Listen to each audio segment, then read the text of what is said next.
तीन कथाएं मार्गशीर्ष मास के लिए है। मार्गशीर्ष मास में एकादशी का उद्यापन क्यों होता है, तीन कथाएं और बहुत सावधानी से सुनोगे तो आनंद की अनुभूति हो। कई लोगों के तो हृदय के संशय मिट जाएंगे कि मार्गशीर्ष मास में ही एकादशी का उद्यापन क्यों होता है, बाकी के महीनों में क्यों नहीं तो बैसाख में लोग कर ले, माघ महीने कर ले, कोई और अच्छा महीना ढूंढकर उसमें कर ले, कार्तिक आदि में। पर मार्गशीर्ष मास में कार्तिक का महीना पूर्ण होगा और कार्तिक की पूर्णिमा के बाद मार्गशीर्ष मास लग जाएगा बस। तो इस महीने में जो उद्यापन एकादशी का होता है, उसका प्रमाण, उसका आनंद, उसका सुख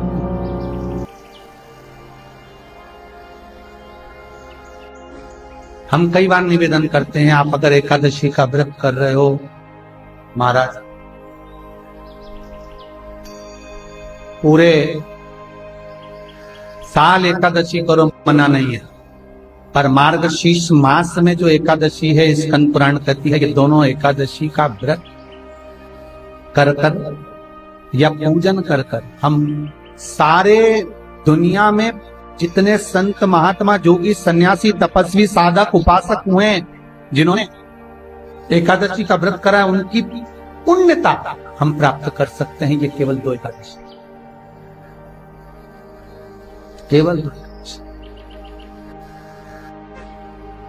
एकादशी का जो उद्यापन होता है, ये कार्तिक का महीना पूर्ण होगा, मार्गशीर्ष लग जाएगा महाराज।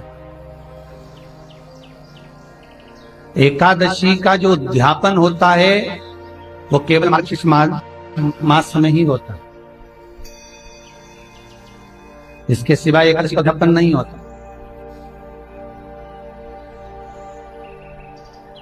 अब महाराज, किसी ब्राह्मण से कभी आप लोगों ने इतनी बार उद्यापन की सोची होगी कि मुझे एकादशी का उद्यापन करना है, मुझे एकादशी का उद्यापन करना है, तो कभी किसी ब्राह्मण से जाकर आपने ये नहीं पूछा, कभी किसी ब्राह्मण से जाकर ये चर्चा नहीं करी कि मार्गशीर्ष मास में ही एकादशी का उद्यापन क्यों होता है, बाकी के महीने में क्यों नहीं होता? कार्तिक का बड़ा महीना है, माघ का बड़ा महीना है, और चलो तो चलो बैसाख का बड़ा महीना आ जाता है, अधिक मास का बड़ा महीना आ जाता है। सारे जितने व्रत हैं आपके, चतुर्थी का व्रत हो, छठ का व्रत हो, तीज का व्रत हो, पंचमी का व्रत हो, तुम्हारा अष्टमी का व्रत हो, ये जितने व्रत होते हैं, सारे व्रतों का उद्यापन बड़ा महीना देखकर कर दिया जाता है। पर एकादशी का जो उद्यापन है केवल मार्गशीर्ष मास में ही होता है।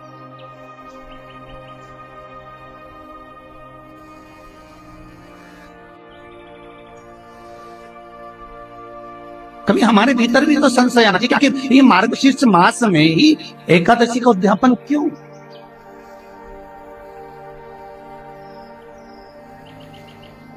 सारे महीने छोड़कर हम मार्गशीर्ष मास का इंतजार करते हैं कि आए, और मार्गशीर्ष मास में आए और हम एकादशी का उद्यापन करें, हमारी एकादशी पूर्ण हो जाए, और मार्गशीर्ष मास का इंतजार करते करते करते करते महाराज, सुग्रीव के मामा दधिमुख, जिनका नाम है, वो अपने शरीर को ये विचार करते थे कि मेरा शरीर भगवान ने दिया तो दिया क्यों? महाराज, कभी कभी एकांत में बैठकर विचार कर लिया करो। आप जितने लोग टीवी पे कथा सुन रहे हो, चाहे मोबाइल पे सुन रहे हो, कभी कभी विचार कर लिया करो कि हमारा जन्म क्यों हुआ है। सुग्रीव के मामा दधिमुख जी बैठे विचार करते, रोज प्रतिदिन किसी न किसी संत के सानिध्य में पहुंच जाए, किसी सदगुरु की शरणागति में पहुंचकर, और यही पहला प्रश्न रखते कि मुझे, मेरा संशय केवल एक है, और वो संशय मिटा दीजिए कि मेरे जन्म का कारण क्या है, मैं क्यों पृथ्वी पर जन्म लिया। दधिमुख जी ने जब बार बार प्रश्न किया, एक बार एक संत की सभा में दधिमुख जी बैठ गए। सुग्रीव के मामा दधिमुख जब संत की सभा में बैठे, संत का आगमन हुआ।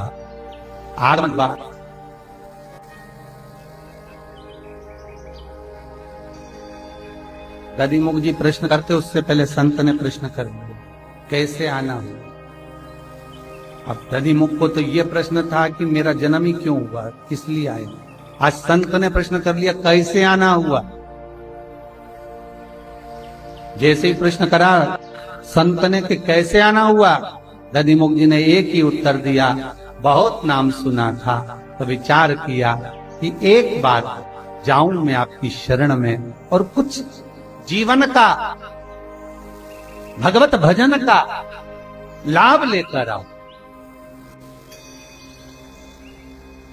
दधिमुख जी ने उस दिन किसी संत से प्रश्न करना ही बंद कर दिया कि क्यों। प्रश्न का उत्तर मिल गया।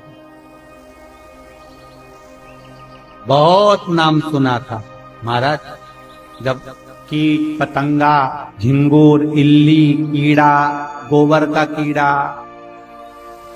पशु पक्षी, ये सारी योनियां जब हम काटते हैं, इन योनियों में हमको लगता है कि मैं कब पृथ्वी पर अच्छे रूप में जन्म लूंगा, कब अच्छा। दधिमुख का वो प्रश्न खत्म हो गया। अब वो प्रश्न नहीं बचा कि मेरा आगमन क्यों हुआ है, मैं क्यों जन्मा हूं, क्योंकि संत ने एक प्रश्न पूछा, कैसे आना हुआ। जब दधिमुख जी सुग्रीव के मामा जो भगवान की भक्ति में निरंतर डूबे रहते थे, भगवत भजन कीर्तन में, मार्गशीर्ष मास था, एकादशी का दिन था। सुग्रीव के मामा दधिमुख जी ऐसी कोई एकादशी नहीं जिसको छोड़ देते हो, सारी एकादशी में पुण्य करना, दान करना, सत्कर्म करना, भजन करना, कीर्तन करना और नाम जाप में डूबे रहना। तो मार्गशीर्ष मास में एकादशी का उद्यापन क्यों? दधिमुख जी महाराज व्रत करते, दान करते, पुण्य करते, सत्कर्म करते। जैसे भीष्म पितामह जितनी एकादशी का व्रत करते, हर एकादशी में एक गौशाला में जाकर गाय को फरियाल कराना, गाय को व्रत कराना, गाय की सेवा करना। 26 गौशाला भीष्म पितामह की थी। जो एकादशी पड़ती थी भीष्म पितामह गौशाला में जाते थे, उसकी सेवा करते थे और गौ माता के साथ फलहार करते। दधिमुख जी का नियम था पुण्य अर्जन करना। एक दिन महाराज दधिमुख के सामने एक बिच्छू का और दधिमुख जी की आज एकादशी का सुंदर आनंद। महाराज भिक्षाम, महाराज भिक्षा, कुछ भिक्षा में दे दीजिए, मुझे भूख लगी है। दधिमुख जी ने भिक्षा मांगने वाले से कहा कि आज तो एकादशी का दिन है और मैं आपको केवल कुछ फलाहार प्रदान कर सकता हूं, कुछ फल दे सकता, आप इन फल का सेवन करिए। भिक्षुक कहता नहीं नहीं नहीं, मैं ये फल खाता नहीं, मेरे को तो आज भोजन ही चाहिए। और महाराज अगर आप मुझे भोजन नहीं देंगे तो दोषी करें। दधिमुख जी के मन में संशय भरा गया कि आज एकादशी का दिन अगर मैं किसी अन्न दान करता हूं तो मुझे पक्षी की योनि प्राप्त हो। अगर मैं अन्न दे देता हूं एकादशी के दिन तो मुझे पक्षी की योनि मिलेगी।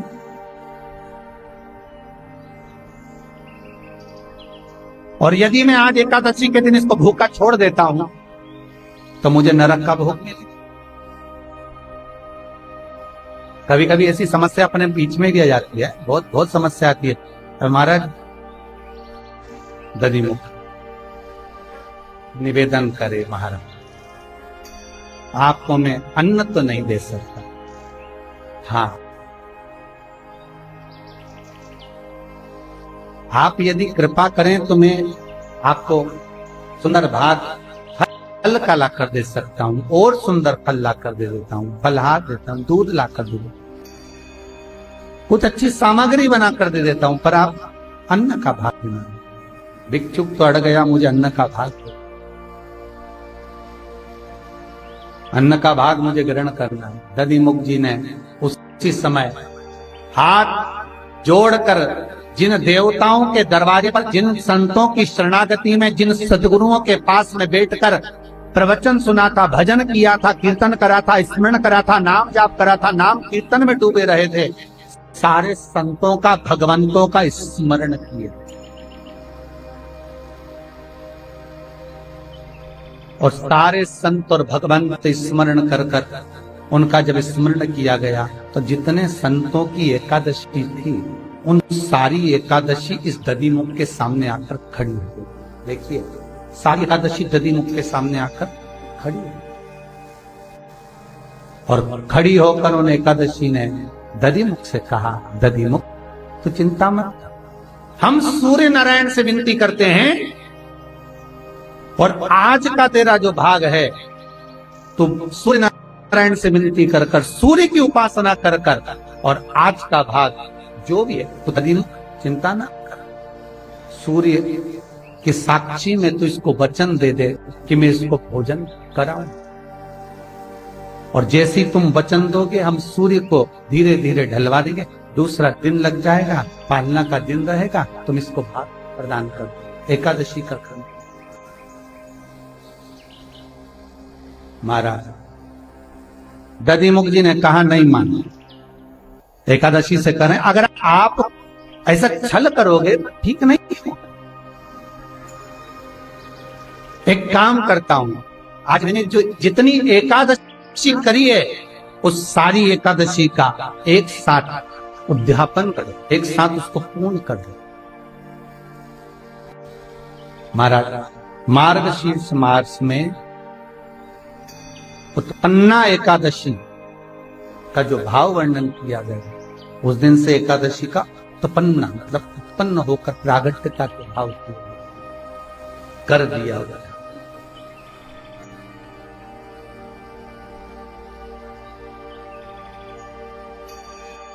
जो भिक्षुक सामने खड़ा था वो भिक्षुक नहीं था, स्वयं नारायण, स्वयं भगवान विष्णु सामने खड़े थे और खड़े होकर एकादशी उनके नजदीक में खड़ी थी।